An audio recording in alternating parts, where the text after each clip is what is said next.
Jam dinding di kamar menunjukkan pukul 2 pagi ketika suara keras menggedor pintu kamarku. Aku terbangun dengan jantung berdebar kencang. Mataku masih mengerjap, mencoba menyesuaikan diri dengan kegelapan. Suara itu datang lagi, lebih keras, lebih mendesak. "Ibu, bangun, ini penting." Itu suara Dewi, anakku. Ada sesuatu yang aneh dalam nada suaranya. Bukan nada khawatir seperti biasanya kalau aku sakit. Ini berbeda. Ini terdengar marah. "Dewi, ada apa nak?" Aku mencoba duduk. Tanganku meraba-raba mencari kacamata di meja samping tempat tidur. Tanpa kacamata, aku hampir tidak bisa melihat apa-apa. Penglihatan mataku sudah tidak sebaik dulu.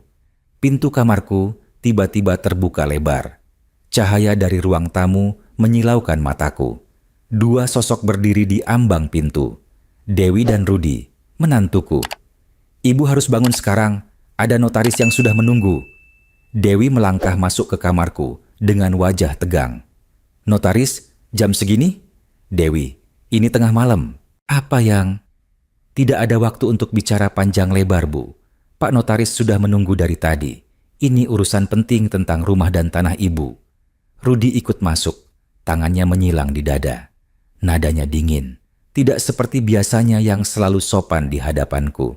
Aku berusaha mengambil kacamataku, tapi Dewi sudah menarik tanganku. "Ayolah Bu, cepat." "Kacamataku, nak, aku tidak bisa lihat tanpa..." "Nanti saja Bu, ini mendesak." Dewi menarikku berdiri.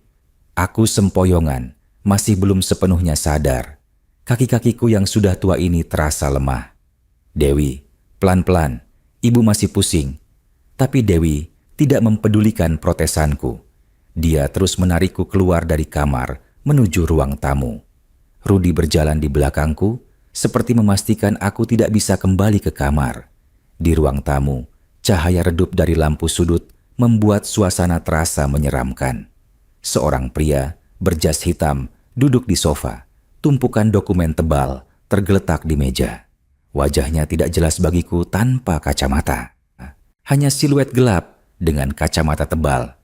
"Bu Siti, silakan duduk." Suara pria itu rendah, agak serak. Aku tidak mengenali suaranya. Dewi mendorongku duduk di sofa berhadapan dengan pria itu. Dia dan Rudi duduk di kanan dan kiriku, mengapitku. Aku merasa seperti terkurung. "Siapa ini Dewi? Kenapa tengah malam?" "Ini Pak Hadi, Bu. Notaris yang akan membantu kita mengurus surat-surat rumah dan tanah Ibu." Dewi menjawab cepat. Terlalu cepat. "Pak Hadi? Aku tidak kenal notaris bernama itu.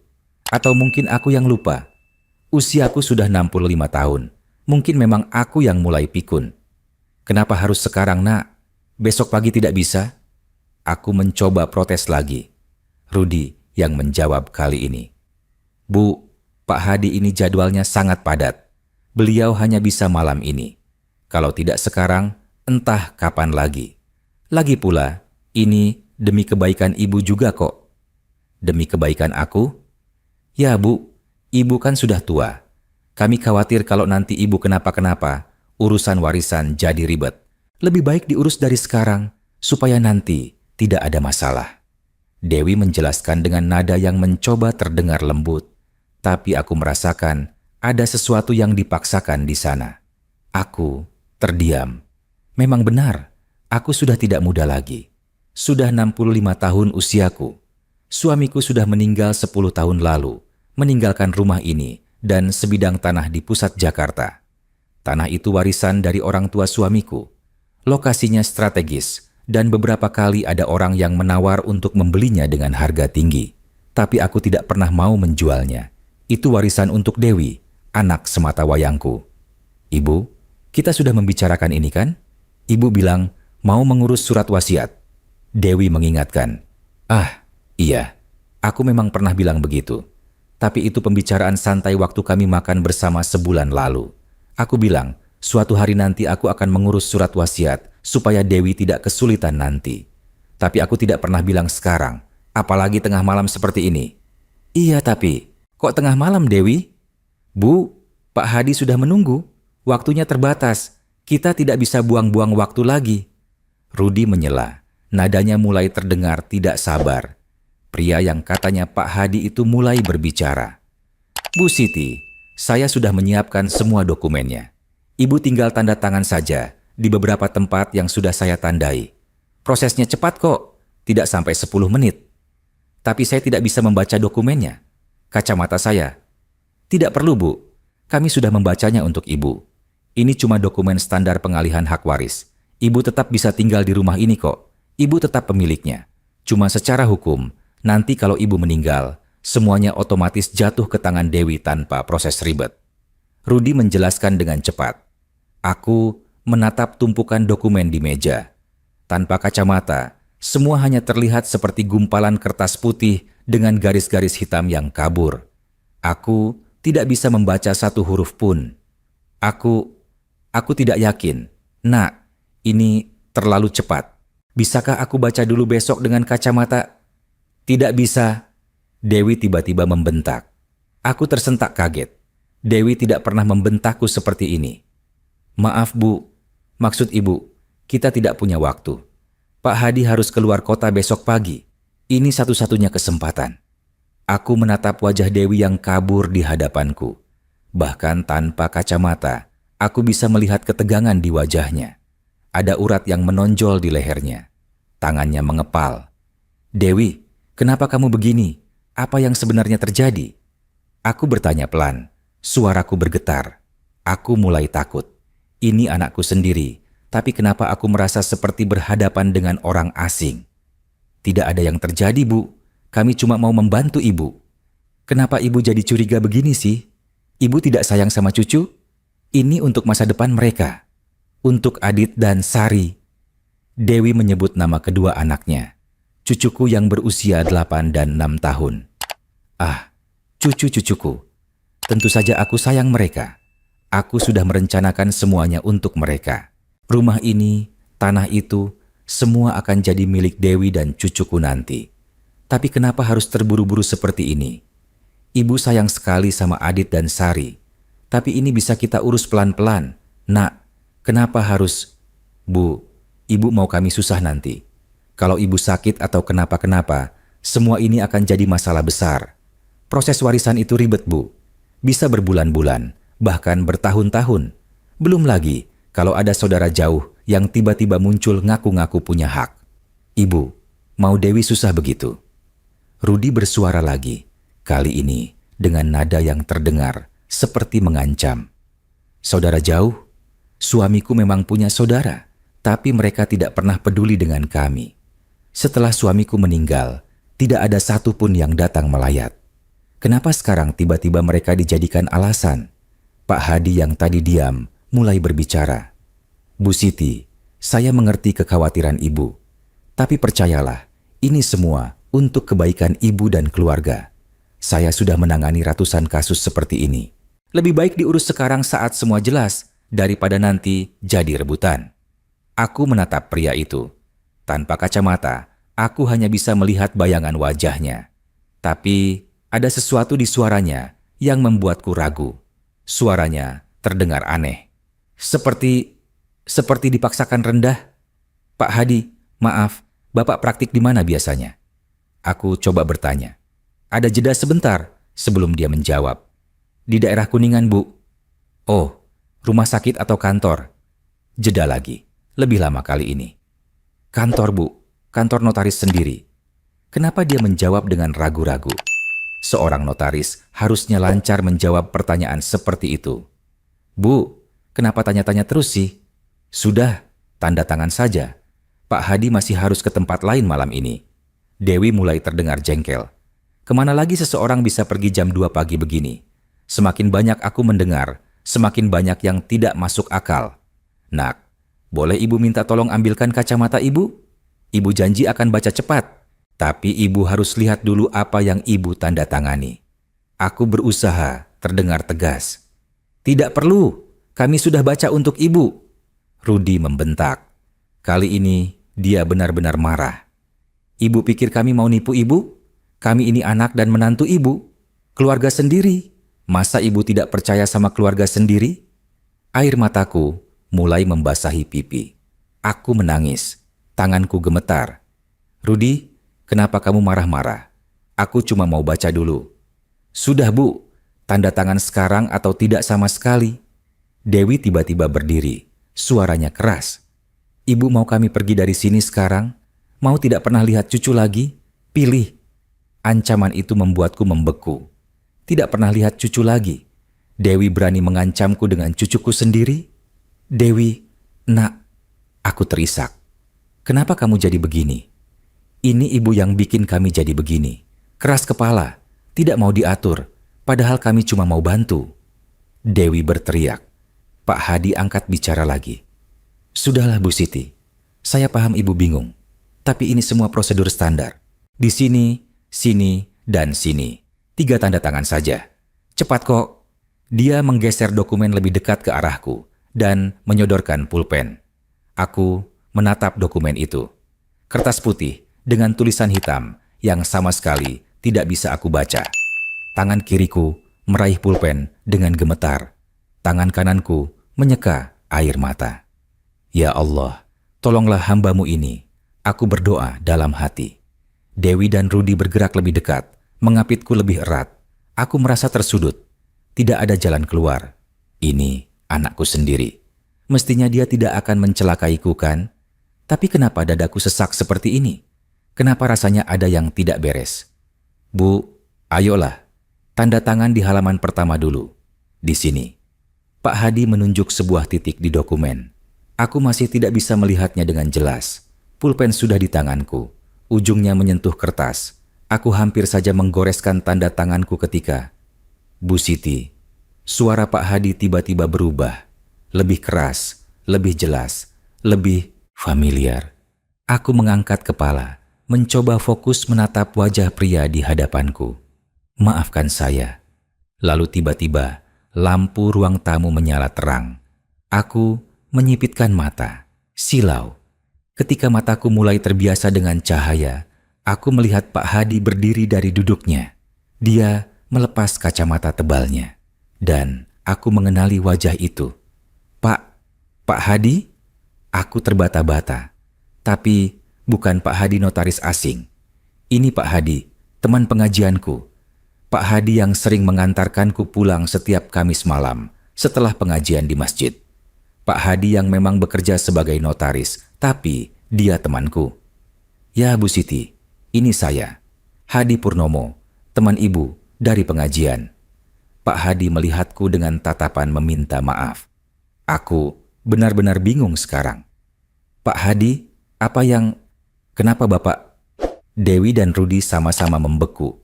Wajah mereka pucat. Pak Hadi menatap Dewi dan Rudi dengan tatapan tajam. 3 hari yang lalu, Dewi datang ke kantor saya. Dia bilang mau mengurus surat warisan untuk ibunya. Dia bilang, Bu Siti sudah setuju dan minta proses dilakukan cepat. Ya, memang begitu. Ibu sudah setuju. Dewi berusaha membela diri. Tapi yang tidak kamu bilang, Pak Hadi melanjutkan dengan nada dingin, adalah bahwa dokumen ini bukan surat warisan biasa. Ini dokumen pengalihan hak milik penuh. Bu Siti akan kehilangan seluruh haknya atas rumah dan tanah ini. Tidak hanya setelah meninggal, tapi sekarang. Aku tersentak. Apa? Pak Hadi mengambil dokumen itu dan membacakan isinya dengan suara keras. Di sini tertulis, saya, Siti Aminah, dengan sadar dan tanpa paksaan mengalihkan seluruh hak milik atas rumah di Jalan Melati nomor 15 dan tanah seluas 500 meter persegi di Jalan Sudirman kepada Dewi Susanti dan Rudi Hartono, efektif sejak tanggal dokumen ini ditandatangani. Di sini juga ada klausul bahwa Bu Siti hanya akan jadi penghuni tanpa hak hukum apapun.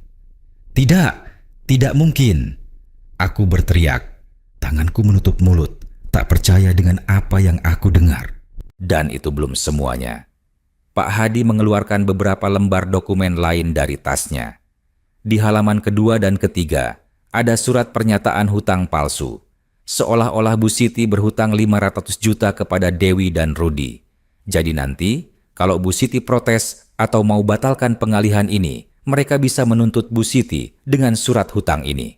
Bu Siti akan dituduh tidak mau membayar hutang, dan rumah ini akan disita sebagai jaminan.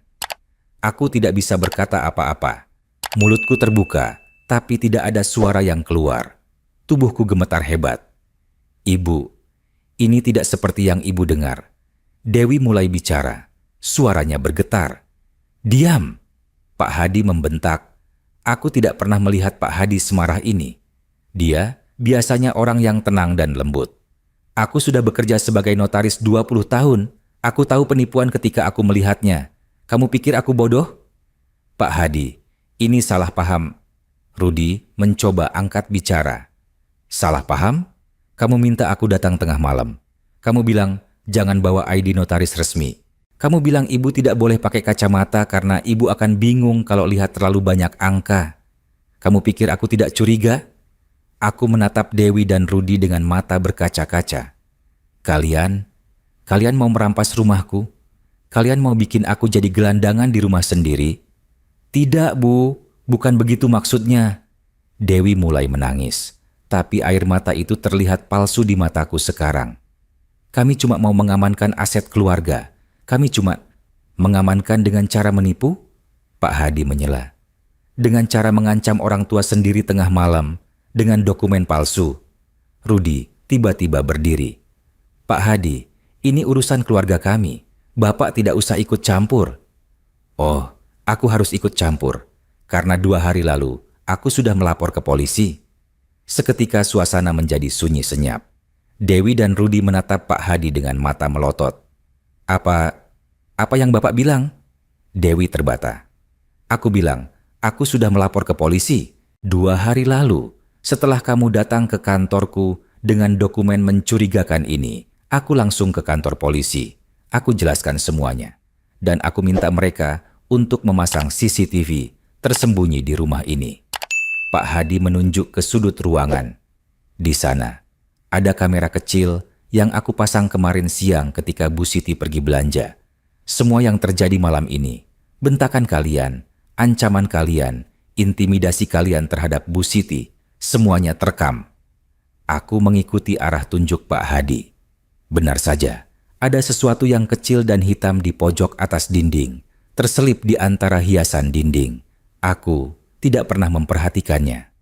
Dan yang lebih penting lagi, Pak Hadi melanjutkan, percakapan kita sekarang ini juga direkam. Polisi sedang mendengarkan dari luar. Mereka menunggu sinyal dariku. Tepat saat itu, terdengar ketukan di pintu depan. Ketukan keras dan berwibawa. Polisi, buka pintu. Dewi langsung pucat pasi. Rudi mencoba berlari ke arah pintu belakang, tapi Pak Hadi menghadangnya. Jangan coba-coba, rumah ini sudah dikepung. Aku hanya bisa duduk terpaku, menonton semua ini seperti mimpi buruk. Ini tidak mungkin nyata. Ini tidak mungkin terjadi. Anakku sendiri, anakku yang sudah aku besarkan dengan susah payah. Dia mencoba merampas rumahku, mencoba membuatku jadi gelandangan. Pak Hadi berjalan ke pintu dan membukanya. 2 orang polisi berseragam masuk, diikuti oleh seorang polisi berpangkat yang sepertinya atasannya. Selamat malam, saya Inspektur Bambang dari Polres Metro Jakarta Pusat. Kami sudah memantau situasi ini sejak 2 hari lalu. Polisi itu berbicara dengan tegas. Dewi Susanti dan Rudi Hartono, kalian berdua ditangkap atas tuduhan percobaan penipuan, pemalsuan dokumen, dan intimidasi terhadap lansia. Tidak, ini salah paham. Ibu, tolong ibu. Dewi berteriak sambil menangis. Dia mencoba meraih tanganku, tapi aku menarik tanganku menjauh. Aku tidak mau dia menyentuhku. Tidak setelah apa yang baru saja terjadi. Ibu, kumohon, kami tidak bermaksud jahat. Kami cuma butuh uang. Rudi punya masalah. Kami terdesak. Dewi terus menangis. Kali ini terdengar lebih tulus. Tapi sudah terlambat. Masalah apa? Pak Hadi bertanya. Nadanya sedikit lebih lembut sekarang. Rudi, yang wajahnya sudah penuh keringat, akhirnya angkat bicara dengan suara parau. Saya punya hutang judi, 500 juta. Kalau tidak dilunasi minggu depan, mereka akan menyakiti keluarga saya, menyakiti Dewi dan anak-anak. 500 juta? Hutang judi? Aku menatap Rudi dengan tidak percaya. Selama ini aku pikir dia pekerja kantoran yang baik-baik. Ternyata dia penjudi. Jadi karena hutang judi, kamu mau merampas rumah mertua sendiri. Kamu mau bikin Bu Siti kehilangan tempat tinggal. Inspektur Bambang bertanya dengan nada tidak percaya. Saya tidak punya pilihan lain. Saya sudah coba pinjam ke bank, tidak disetujui. Saya sudah coba pinjam ke teman-teman, tidak ada yang mau bantu. Rumah dan tanah ini satu-satunya aset yang bisa dijual cepat dengan harga tinggi. Rudi menjelaskan sambil menunduk dalam. Tapi itu bukan rumahmu untuk dijual. Pak Hadi membentak. Ini rumah Bu Siti, kamu tidak punya hak. Makanya kami buat rencana ini. Dewi tiba-tiba bicara. Suaranya pelan. Kami pikir kalau ibu tanda tangan dokumen itu, kami bisa segera jual tanah di Sudirman itu. Tanahnya saja, bukan rumah ini. Kami sudah ada pembeli yang mau bayar 2 miliar. Cukup untuk bayar hutang Rudi dan sisanya buat kami. Dan ibu? Aku akhirnya bisa bicara. Suaraku bergetar. Kalian pikir ibu akan diam saja? Kami akan bilang ke ibu nanti.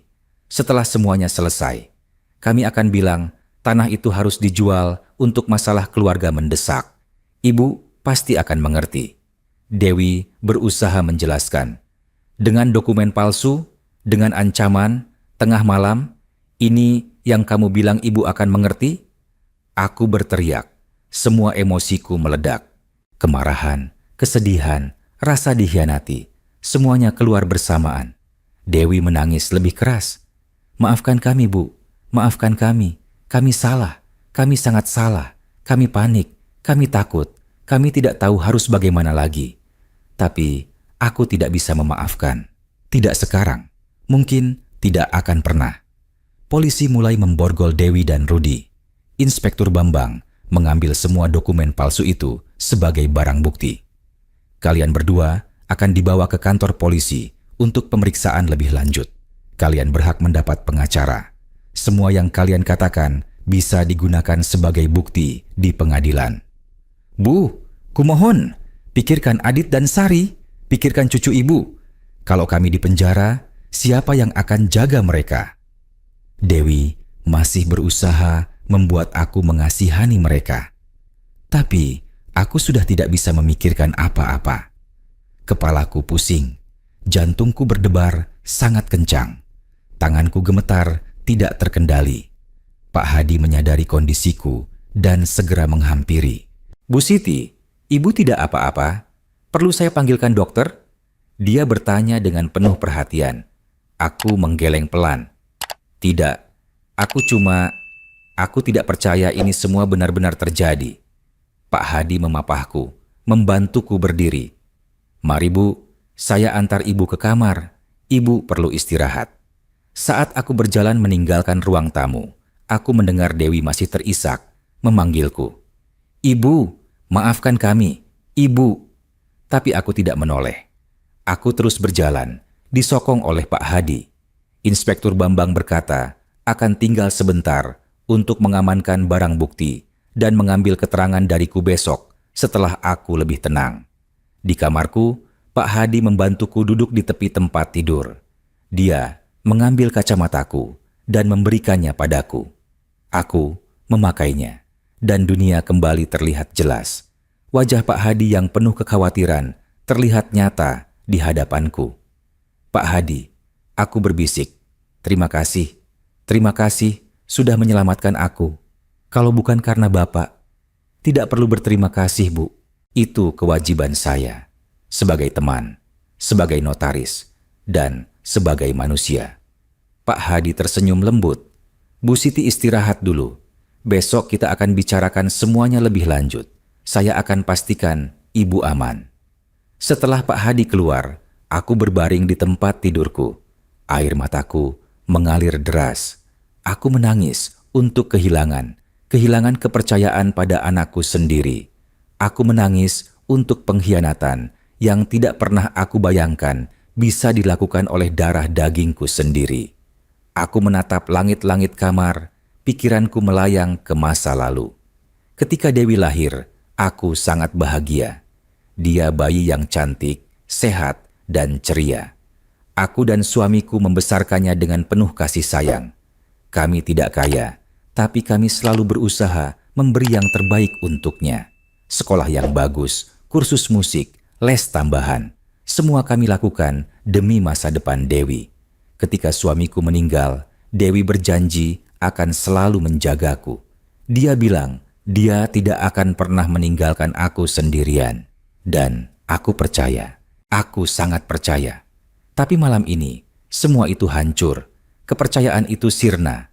Aku menyadari bahwa uang, harta, warisan, semua itu bisa mengubah manusia. Bahkan mengubah anak menjadi musuh bagi orang tuanya sendiri. Aku teringat wajah Dewi ketika dia dibekuk polisi tadi. Wajahnya pucat, penuh penyesalan. Tapi apakah penyesalan itu tulus? Atau dia hanya menyesal karena tertangkap? Aku tidak tahu. Dan malam ini, aku terlalu lelah untuk memikirkannya. Yang aku tahu hanya satu hal. Aku hampir saja kehilangan segalanya. Rumahku, tanahku, masa depanku hampir dirampas oleh orang yang seharusnya melindungiku. Tapi untungnya, masih ada orang baik di dunia ini. Orang seperti Pak Hadi yang tidak mau diam saja melihat ketidakadilan. Yang berani mengambil risiko untuk melindungi temannya. Dan untuk itu, aku bersyukur. Di tengah pengkhianatan yang paling menyakitkan ini, masih ada secercah cahaya harapan. Aku menutup mata, mencoba tidur. Besok akan jadi hari yang panjang.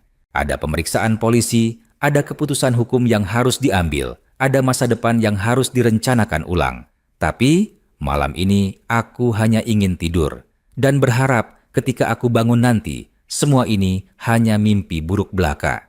Pagi itu aku terbangun dengan kepala berat dan mata bengkak. Semalaman aku hampir tidak bisa tidur.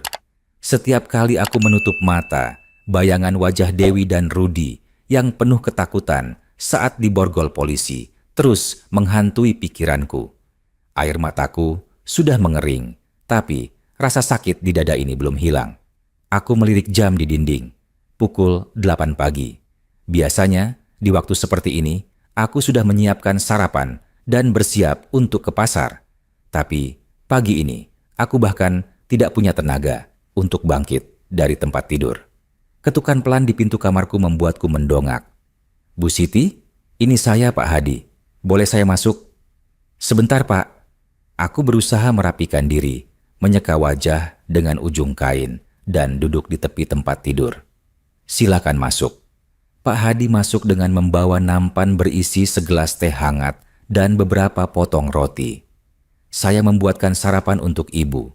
Tidak banyak, tapi ibu harus makan. Ibu butuh tenaga untuk hari ini." Aku tersenyum lemah. "Terima kasih, Pak Hadi. Bapak terlalu baik pada saya." "Ini yang seharusnya dilakukan teman, Bu." Pak Hadi meletakkan nampan itu di meja samping tempat tidur. "Inspektur Bambang akan datang jam 10 untuk mengambil keterangan resmi dari ibu. Ibu perlu makan dulu supaya kuat." Aku mengambil segelas teh itu dan meminumnya pelan. Hangatnya, teh sedikit menenangkan. "Pak Hadi, apa yang akan terjadi pada Dewi dan Rudi?" Pak Hadi duduk di kursi di sudut kamar, menghadapku. "Mereka saat ini masih ditahan untuk pemeriksaan. Berdasarkan bukti yang kami punya, rekaman CCTV, dokumen palsu, dan kesaksian saya, kasus mereka cukup kuat. Mereka bisa dijerat dengan beberapa pasal, percobaan penipuan, pemalsuan dokumen, dan intimidasi terhadap lansia. Hukumannya bisa cukup berat." Dadaku sesak mendengarnya. "Berapa lama mereka bisa dipenjara?" "Bisa 3-7 tahun, tergantung keputusan hakim. Tapi itu kalau kasus ini dilanjutkan ke pengadilan." Pak Hadi menatapku dengan lembut. "Bu Siti, keputusan ada di tangan ibu. Ibu adalah korban. Ibu bisa memutuskan apakah mau melanjutkan kasus ini atau tidak." Aku terdiam. Mencabut laporan, membiarkan Dewi dan Rudi bebas setelah apa yang mereka lakukan padaku. "Tapi Pak Hadi," aku berkata, "pelan, kalau aku cabut laporan, Bukankah itu artinya aku membiarkan kejahatan mereka lolos begitu saja? Bagaimana kalau mereka mengulanginya lagi? Itu kekhawatiran yang wajar, Bu. Makanya keputusan ini tidak bisa diambil tergesa-gesa. Ibu perlu waktu untuk berpikir jernih.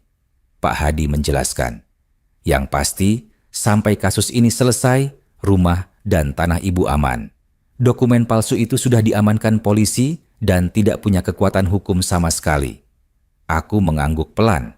Setidaknya rumahku aman. Setidaknya aku masih punya tempat tinggal. Ada satu hal lagi yang perlu ibu ketahui, Pak Hadi melanjutkan. Tadi malam, setelah Dewi dan Rudi dibawa ke kantor polisi, polisi menggeledah mobil mereka. Mereka menemukan beberapa dokumen lain yang mencurigakan. Dokumen apa? Surat perjanjian dengan seorang pengembang properti. Ternyata Dewi dan Rudi sudah negosiasi penjualan tanah ibu di Sudirman sejak 2 bulan lalu. Mereka sudah sepakat harga 2 miliar dan pengembang itu sudah siap transfer uang dalam seminggu kalau dokumen kepemilikan sudah atas nama mereka. Aku terperanjat. 2 bulan lalu, berarti mereka sudah merencanakan ini sejak lama? Sayangnya iya, Bu. Ini bukan keputusan mendadak karena terdesak. Ini perencanaan matang.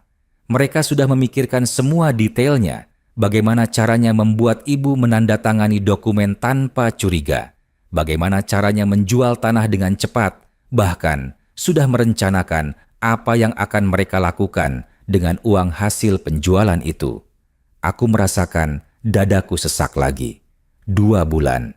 Selama 2 bulan, Dewi datang ke rumahku dengan senyum, membawa cucu-cucu, mengobrol seolah-olah semuanya baik-baik saja. Padahal, di balik senyum itu, dia sedang merencanakan untuk merampas hartaku. Ada lagi, Bu. Polisi juga menemukan bukti transfer uang dari Rudi ke beberapa situs judi online. Totalnya hampir 600 juta dalam setahun terakhir. Hutangnya yang 500 juta itu nyata. Tapi, bukan hanya itu. Dia juga sudah menjual mobil mereka, sudah menggadaikan perhiasan Dewi, bahkan sudah meminjam dari rentenir dengan bunga tinggi. Aku tidak bisa berkata apa-apa. Semakin banyak aku tahu, semakin sakit rasanya. Rudi sudah menghancurkan kehidupan keluarganya sendiri dengan kebiasaan judinya. Dan sekarang dia menyeret anakku ke dalam kejahatan. Dewi tahu tentang judi Rudi? Aku akhirnya bertanya. Ya, Bu. Menurut pengakuan Rudi, Dewi tahu sejak 6 bulan lalu. Awalnya Dewi marah dan minta Rudi berhenti. Tapi ketika hutangnya sudah terlalu besar dan rentenir mulai mengancam, Dewi panik. Dia tidak tahu harus bagaimana. Lalu Rudi yang mengusulkan untuk meminjam uang dari ibu dengan cara mengalihkan aset. Meminjam? Aku berkata sarkastis. Itu namanya mencuri bukan meminjam. Saya setuju, Bu. Tapi di mata mereka, mungkin mereka mencoba membenarkan tindakan mereka dengan bilang pada diri sendiri bahwa itu meminjam dari keluarga.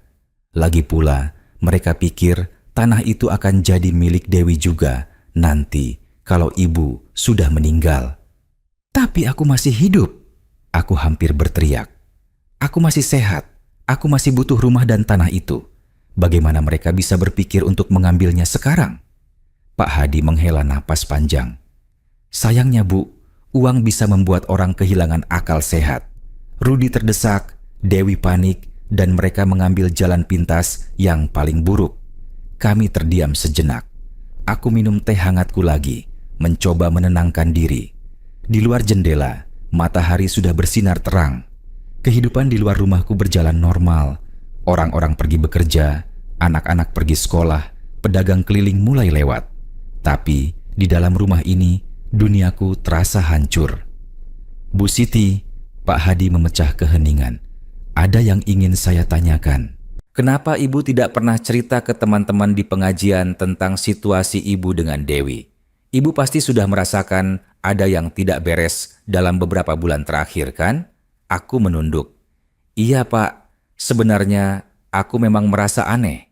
Dewi tiba-tiba jadi sangat perhatian. Dia sering datang, sering tanya-tanya tentang surat-surat rumah, sering bilang aku harus lebih berhati-hati karena banyak penipuan. Aku sempat berpikir mungkin memang dia sedang peduli sebagai anak. Tapi ada bagian dari diriku yang merasa tidak enak. Kenapa ibu tidak cerita ke siapa-siapa? Karena itu anakku, Pak Hadi. Air mataku mulai jatuh lagi. Aku malu. Aku tidak mau orang lain tahu kalau hubunganku dengan anakku tidak baik.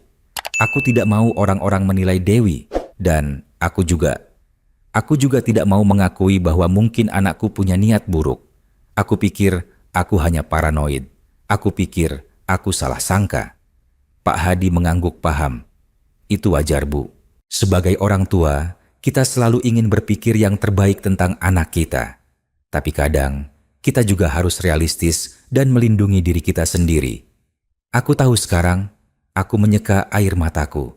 Aku sudah belajar dengan cara yang paling menyakitkan. Tepat pukul 10, Inspektur Bambang datang bersama seorang polisi wanita. Mereka datang dengan sopan, menanyakan kabar kesehatanku, dan meminta izin untuk mengambil keterangan resmi. Kami duduk di ruang tamu, ruang yang semalam menjadi saksi bisu dari drama paling menyakitkan dalam hidupku. Polisi wanita itu yang memperkenalkan diri sebagai Brigadir Ratna menyiapkan alat perekam dan beberapa lembar formulir. Bu Siti, Inspektur Bambang mulai. Kami akan merekam percakapan ini untuk keperluan penyelidikan. Ibu berhak didampingi oleh pengacara kalau ibu mau. Atau Pak Hadi bisa mendampingi sebagai saksi. Pak Hadi saja, Pak. Aku tidak kenal pengacara. Aku menjawab. Baik, mari kita mulai. Tolong ceritakan pada kami apa yang terjadi semalam. Sejak awal hingga akhir. Sejelas mungkin. Aku mulai bercerita. Dari ketukan pintu jam 2 pagi, Dewi dan Rudi yang membangunkanku dengan kasar. Sampai saat mereka membawa seorang pria yang mengaku notaris masuk ke rumahku. Aku ceritakan bagaimana mereka mengancamku, bagaimana mereka tidak membiarkanku mengambil kacamata, bagaimana mereka mendesakku untuk menandatangani dokumen yang tidak bisa aku baca. Brigadir Ratna mencatat semuanya dengan teliti, sesekali menanyakan detail-detail kecil. Bu, ketika mereka mengancam ibu, apa kata-kata persisnya? Aku mencoba mengingat. Dewi bilang, dia bilang, kalau aku tidak mau tanda tangan, dia tidak akan pernah membiarkan aku melihat cucu lagi. Dia bilang, hubungan kami akan rusak kalau aku keras kepala. Itu ancaman emosional yang jelas, Inspektur Bambang berkomentar. Teruskan, Bu. Aku melanjutkan cerita hingga momen ketika Pak Hadi membuka identitasnya dan polisi datang. Setelah selesai, Inspektur Bambang memberikan beberapa dokumen padaku. Bu Siti, ini adalah salinan dokumen palsu yang Dewi dan Rudi siapkan. Ibu bisa membacanya sekarang dengan kacamata ibu. Tolong konfirmasi apakah ibu pernah melihat atau menandatangani dokumen ini sebelumnya. Aku membaca dokumen itu dengan saksama. Tanganku gemetar saat membaca setiap kata. Seperti yang dijelaskan Pak Hadi semalam, ini bukan dokumen warisan biasa. Ini adalah dokumen pengalihan hak milik penuh. Dan yang lebih mengerikan, di halaman kedua ada surat pernyataan hutang senilai 500 juta rupiah dengan nama dan KTP-ku. Tidak, Pak Inspektur, aku tidak pernah melihat dokumen ini sebelumnya. Dan aku sama sekali tidak berhutang pada Dewi dan Rudi. Tidak sepeser pun. Aku menjawab tegas. Baik, itu yang kami perlukan. Inspektur Bambang mengambil kembali dokumen itu. Bu Siti, berdasarkan bukti yang kami punya, kasus ini cukup kuat untuk dibawa ke pengadilan. Tapi kami perlu tahu keinginan ibu. Apakah ibu ingin melanjutkan proses hukum atau ada pertimbangan lain? Aku menatap Pak Hadi. Dia tidak memberi saran, hanya menatapku dengan tatapan yang menguatkan. Keputusan ada di tanganku. Pak Inspektur, aku mulai bicara. Aku butuh waktu untuk memikirkannya. Dewi itu anakku, satu-satunya anakku, dan dia punya 2 anak, cucuku. Aku tidak bisa mengambil keputusan sebesar ini dalam 1 malam. Itu sangat wajar, Bu. Tapi kami perlu tahu dalam beberapa hari ke depan. Kami tidak bisa menahan Dewi dan Rudi tanpa batas waktu tanpa kejelasan. Apakah ibu akan melanjutkan tuntutan atau tidak? Berapa lama aku punya waktu? Maksimal seminggu, Bu. Setelah itu, kami harus memutuskan langkah selanjutnya. Aku mengangguk. Baik Pak, aku akan pikirkan baik-baik. Setelah polisi pergi, aku duduk sendirian di ruang tamu. Pak Hadi sudah pulang sebentar karena dia harus ke kantornya. Dia berjanji akan kembali sore hari untuk menemani aku. Rumah terasa sangat sepi. Biasanya di hari-hari seperti ini, aku akan menyalakan televisi atau radio untuk mengusir kesunyian. Tapi hari ini, aku justru membutuhkan kesunyian ini untuk berpikir. Apa yang harus aku lakukan? Melanjutkan kasus berarti anakku akan masuk penjara. Dewi akan punya catatan kriminal. Cucu-cucuku akan tumbuh dengan stigma bahwa ibu mereka seorang penjahat yang mencoba menipu neneknya sendiri. Tapi, kalau aku mencabut laporan, apa yang akan terjadi? Apakah Dewi dan Rudi akan benar-benar menyesali perbuatan mereka? Atau mereka akan merasa beruntung lolos dan mungkin mencoba lagi di lain waktu? Aku teringat kata-kata Pak Hadi, ini bukan keputusan mendadak, ini perencanaan 2 bulan. Itu artinya Dewi punya waktu 2 bulan untuk mengurungkan niatnya. 2 bulan untuk berpikir bahwa ini salah.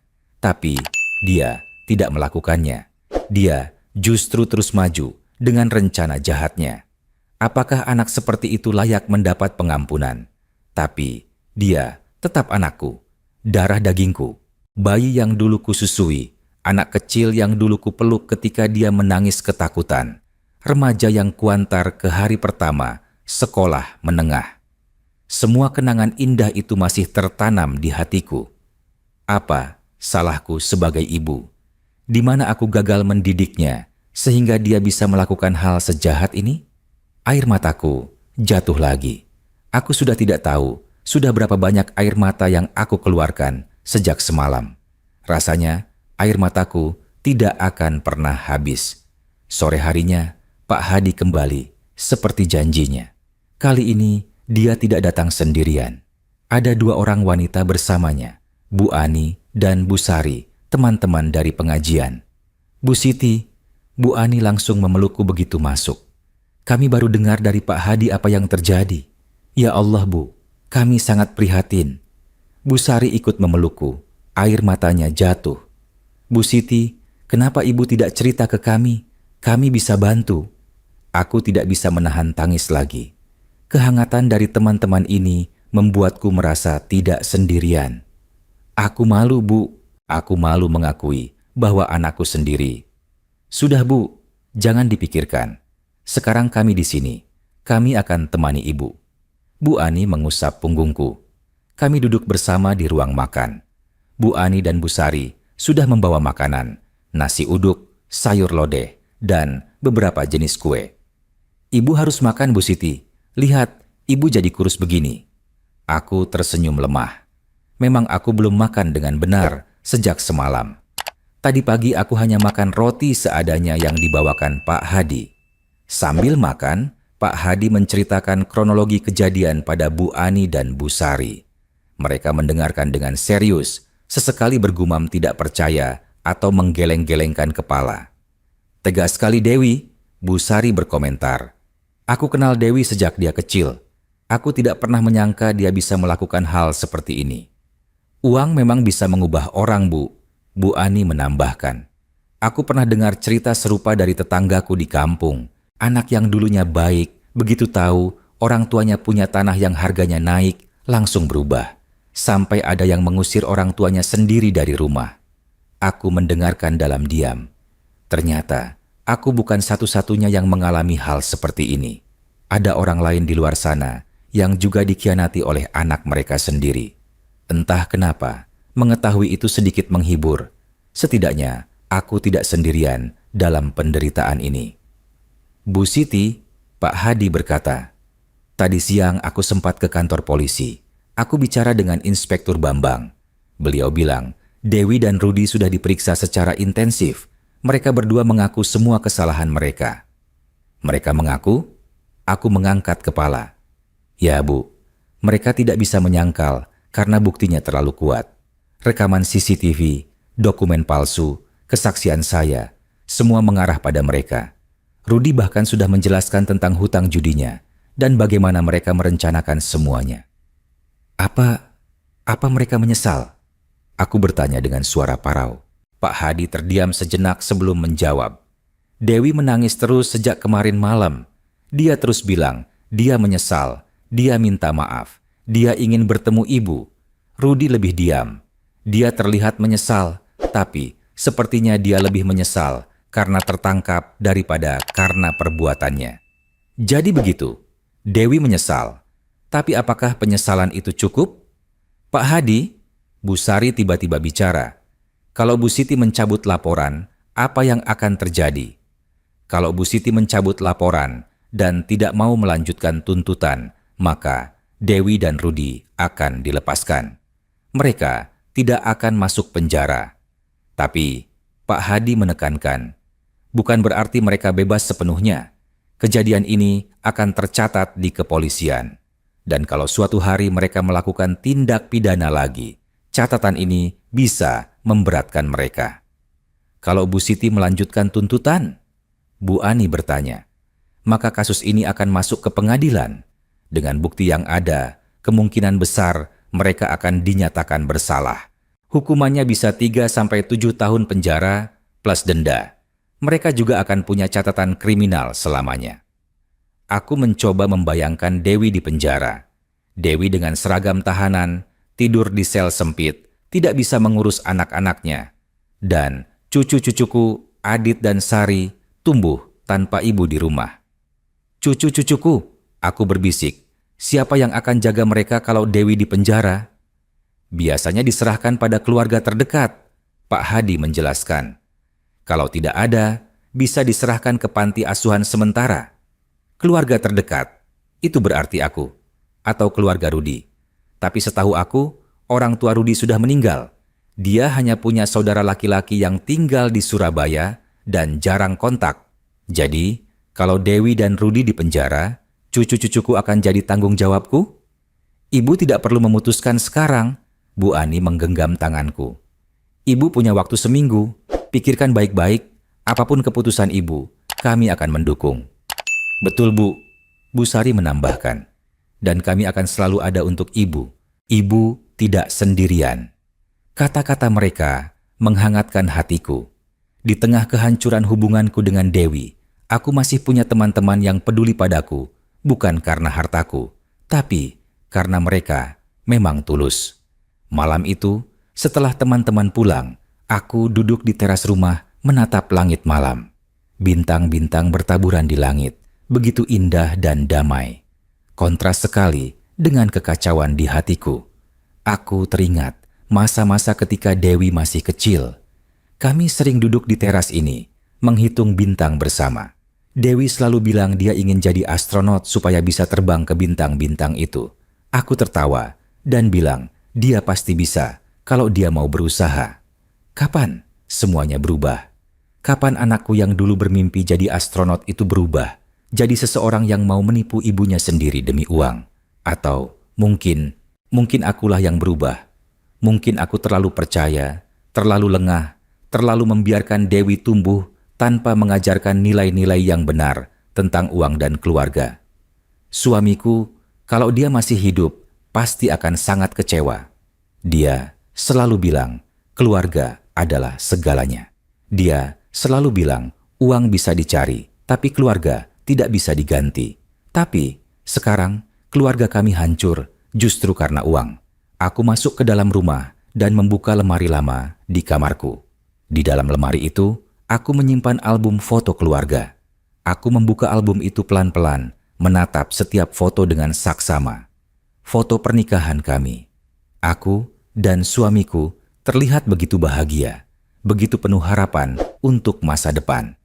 Foto kelahiran Dewi. Aku menggendongnya dengan penuh kasih sayang. Suamiku tersenyum bangga di sampingku. Foto ulang tahun Dewi yang pertama, kedua, ketiga, dan seterusnya. Foto kelulusan Dewi dari SMA.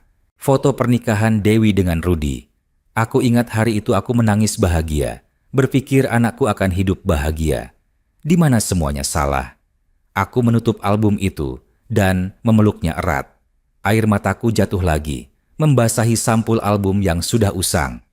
"Mas," aku berbisik kepada suamiku yang sudah tiada. "Tolonglah aku tidak tahu harus bagaimana. Aku tidak tahu keputusan apa yang benar. Tunjukkan aku jalan yang harus aku ambil." Tentu saja tidak ada jawaban. Hanya kesunyian malam dan detak jam dinding yang terus berjalan. Besoknya pagi, aku bangun dengan keputusan. Aku harus bertemu Dewi. Aku harus menatap matanya, mendengar penjelasannya langsung, dan mencoba memahami apa yang ada di pikirannya ketika dia merencanakan semua ini. Aku menelepon Pak Hadi dan menyampaikan keinginanku. "Bu Siti, Ibu yakin ini mungkin akan sangat berat secara emosional untuk Ibu," Pak Hadi memperingatkan. "Aku harus melakukannya, Pak Hadi. Aku tidak bisa mengambil keputusan tanpa mendengar langsung dari Dewi." "Baik Bu, saya akan atur pertemuan dengan Inspektur Bambang. Tapi Ibu harus bersiap, suasana di kantor polisi mungkin akan membuat Ibu tertekan." 2 hari kemudian, aku duduk di sebuah ruangan kecil di kantor polisi. Ruangan ini sederhana, hanya ada meja panjang dengan beberapa kursi di kedua sisinya. Pak Hadi duduk di sampingku, memberiku kekuatan dengan kehadirannya. Pintu terbuka dan Dewi masuk diiringi oleh seorang polisi wanita. Penampilannya sangat berbeda dari terakhir kali aku melihatnya. Rambutnya kusut, wajahnya pucat, matanya bengkak. Jelas dia sudah banyak menangis. Dia tidak pakai make up dan pakaiannya adalah baju tahanan yang sederhana. Mata kami bertemu dan dalam sekejap Dewi sudah menangis. "Ibu!"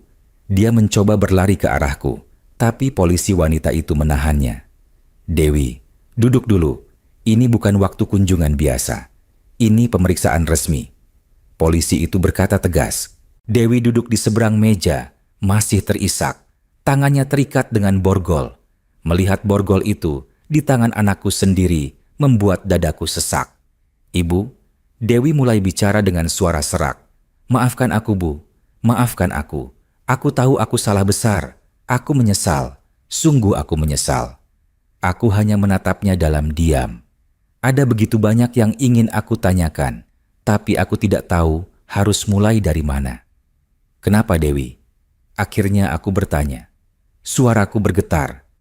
"Kenapa kamu lakukan ini pada Ibu? Ibu sudah bilang, semua yang Ibu punya akan jadi milikmu nanti. Kenapa kamu tidak bisa menunggu? Kenapa kamu harus merampasnya sekarang dengan cara sekotor ini?" Dewi menangis lebih keras. "Aku tidak punya pilihan, Bu. Rudi berhutang banyak. Rentenir mengancam akan menyakiti anak-anak. Aku panik. Aku tidak tahu harus bagaimana." "Kamu bisa minta tolong ke Ibu." Aku membentak. Emosiku meledak. "Kamu bisa datang ke Ibu, ceritakan semuanya, dan kita bisa cari solusi bersama. Kenapa kamu malah memilih jalan untuk menipu Ibu?" "Karena aku malu, Bu." Dewi berteriak. "Aku malu mengakui bahwa suamiku seorang penjudi. Aku malu mengakui bahwa kehidupan kami berantakan. Aku malu bilang ke Ibu bahwa aku gagal sebagai istri dan ibu rumah tangga." Aku terdiam. Malu. Jadi karena rasa malu, dia memilih jalan yang jauh lebih memalukan, menipu ibu kandungnya sendiri? "Dewi," aku berkata, pelan, mencoba mengendalikan emosiku. "Ibu adalah ibumu, bukan orang lain. Kalau kamu punya masalah, seharusnya kamu datang ke Ibu. Ibu mungkin tidak punya 500 juta untuk bayar hutang Rudi, tapi setidaknya kita bisa cari jalan keluar bersama. Kita bisa jual tanah itu dengan cara yang benar, dengan persetujuan Ibu, dan uangnya bisa dipakai untuk bayar hutang. Kenapa harus dengan cara begini? Karena Rudi bilang kalau kita minta tolong ke Ibu, Ibu tidak akan setuju." Dewi menjelaskan sambil terisak. "Dia bilang Ibu pasti akan marah, pasti akan ceramah panjang lebar, pasti akan lihat rendah ke dia. Dia bilang, lebih baik kita ambil tanpa Ibu tahu, lalu nanti setelah semuanya selesai, baru kita jelaskan ke Ibu. Dan kamu percaya?" Aku bertanya, tidak percaya. "Kamu percaya pada Rudi yang jelas-jelas sudah menghancurkan kehidupan kalian dengan kebiasaan judinya, daripada percaya pada Ibu yang sudah membesarkanmu?" Dewi hanya menangis, tidak bisa menjawab. Dewi, aku melanjutkan. Yang paling menyakitkan bukan hanya kamu mau mengambil tanah ibu. Yang paling menyakitkan adalah kamu merencanakan ini selama 2 bulan. 2 bulan. Selama 2 bulan itu, kamu datang ke rumah ibu dengan senyum palsu. Kamu bawa cucu-cucu. Kamu ajak ibu jalan-jalan, seolah-olah semuanya baik-baik saja. Padahal, di dalam hatimu, kamu sedang merencanakan untuk merampas rumah ibu. Aku menyesal, Bu. Sungguh aku menyesal. Setiap hari dalam 2 bulan itu, aku tersiksa. Aku tidak bisa tidur nyenyak. Aku terus berpikir, ini salah, ini sangat salah. Tapi Rudi terus mendesak, rentenir terus mengancam, dan aku merasa tidak punya jalan keluar lain. Dewi menjelaskan dengan putus asa. Selalu ada jalan keluar lain, Dewi. Selalu, aku berkata tegas. Tapi kamu memilih jalan yang paling mudah, menipu orang tua sendiri yang sudah tua dan tidak berdaya. Kami terdiam, hanya suara isak tangis Dewi yang mengisi ruangan. Ibu, Dewi akhirnya bicara lagi. Aku tahu aku salah. Aku tahu maaf tidak cukup untuk menebus kesalahanku. Tapi, kumohon Bu, kumohon maafkan aku. Pikirkan Adit dan Sari. Mereka masih kecil. Mereka butuh ibunya. Jangan biarkan mereka tumbuh tanpa ibu hanya karena ibunya bodoh dan salah jalan. Mendengar nama cucu-cucuku, hatiku tersentuh. Adit dan Sari, anak-anak kecil yang tidak bersalah apa-apa. Mereka tidak tahu apa yang dilakukan orang tua mereka. Mereka hanya tahu neneknya dan ibunya sedang bermasalah. Di mana Adit dan Sari sekarang? Aku bertanya. Mereka dititipkan ke tetangga, Pak Budi dan Bu Rina. Mereka baik, Bu. Mereka mau jaga anak-anak sementara. Dewi menjelaskan. Pak Budi dan Bu Rina. Aku kenal mereka. Mereka memang tetangga baik Dewi dan Rudi. Tapi tetap saja, cucu-cucuku seharusnya tidak perlu dititipkan ke tetangga. Mereka seharusnya bersama keluarga mereka. Ibu, Pak Hadi yang dari tadi diam, akhirnya bicara. Sepertinya sudah cukup untuk hari ini. Ibu terlihat lelah. Memang benar, aku merasa sangat lelah. Emosional maupun fisik. Bertemu Dewi seperti ini menguras semua energiku. Aku berdiri, bersiap untuk pergi. Tapi sebelum keluar, aku menatap Dewi sekali lagi. Dewi, ibu butuh waktu untuk memikirkan semuanya. Ibu belum bisa memaafkanmu sekarang. Tapi ibu juga tidak bisa begitu saja membiarkanmu hancur. Kamu tetap anak ibu, darah daging ibu, dan itu tidak akan pernah berubah apapun yang terjadi. Dewi mengangguk, air matanya terus mengalir. Terima kasih, Bu. Terima kasih. Aku keluar dari ruangan itu dengan perasaan campur aduk. Di satu sisi, aku masih sangat marah dan sakit hati. Di sisi lain, aku masih mencintai Dewi sebagai anakku. Dua perasaan yang bertolak belakang ini membuatku bingung dan lelah. Di perjalanan pulang, Pak Hadi tidak banyak bicara. Dia hanya mengemudikan mobil dengan tenang, sesekali melirikku dengan tatapan khawatir. Pak Hadi, aku akhirnya bicara. Kalau Bapak jadi aku, apa yang akan Bapak lakukan? Pak Hadi terdiam sejenak sebelum menjawab. Bu Siti, saya tidak bisa menjawab itu. Karena saya tidak jadi ibu. Saya tidak punya ikatan darah dengan Dewi. Saya tidak punya cucu yang akan terlantar kalau ibu mereka di penjara. Keputusan ini hanya bisa diambil oleh ibu sendiri, Bu. Tapi Bapak punya pendapat, kan? Pak Hadi menghela napas. Pendapat pribadi saya, Dewi harus dihukum. Apa yang dia lakukan sangat serius, tapi hukuman tidak harus selalu penjara. Kadang, hukuman terberat adalah harus hidup dengan rasa bersalah dan kehilangan kepercayaan dari orang yang paling dicintai. Aku merenungkan kata-kata itu. Mungkin benar.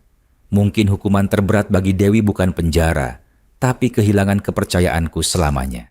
Tapi, apakah itu cukup? Apakah itu akan membuat dia benar-benar berubah? Aku tidak tahu. Dan aku masih punya beberapa hari untuk memutuskan.